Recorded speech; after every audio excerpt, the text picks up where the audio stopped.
The house was very quiet that afternoon, so quiet that I could hear the fridge making a soft humming sound. Outside, birds were singing, but even that didn't make the house feel any less empty. I sat in the living room, holding a magazine, but I wasn't really reading it. My husband, Daniel, had traveled for work again. It was something I had gotten used to, but today, the house felt too empty. I picked up my phone, hoping to see a message from him, but there was nothing. I sighed, feeling a little lonely. I loved Daniel, I thought I did, but over time, something had changed. At first, our love was exciting, but now, everything was just the same every day.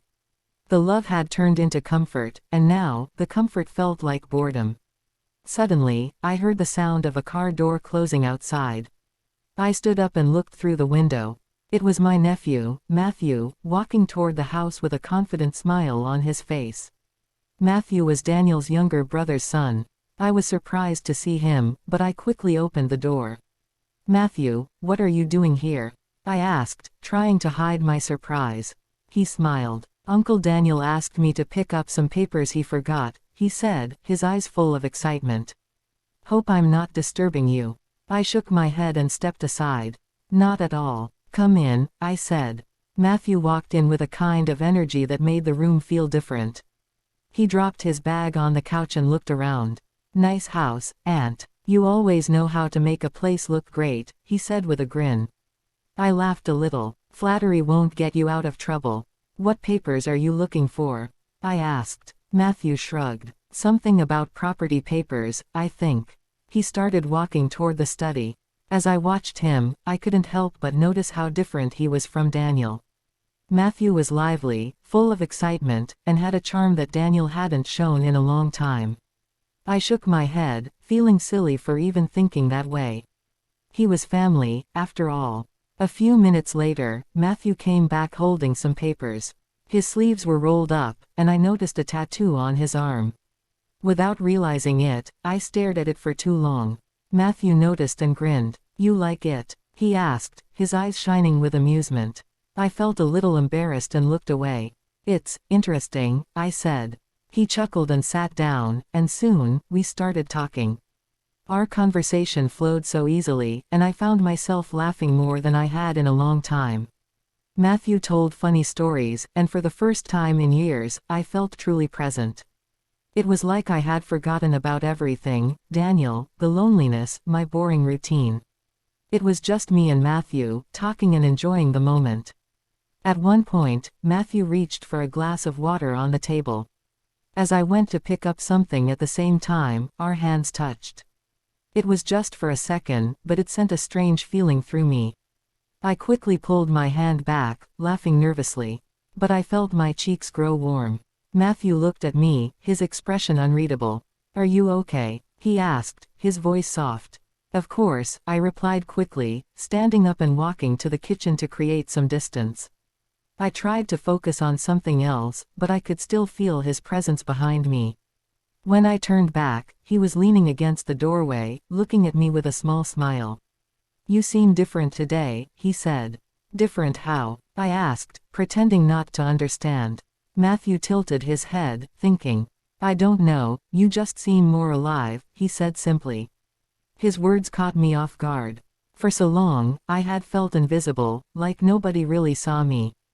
But in that moment, I felt seen, and it scared me. "Matthew, you should probably leave soon," I said, forcing a smile. "Why?" he asked, stepping closer. I felt my heart beat faster. "No reason, just," I stopped, unable to find the right words. Matthew was looking into my eyes, and I couldn't look away. The room felt smaller, like the air between us had thickened. "This isn't right," I whispered. Matthew didn't move. "I know," he said in a low voice.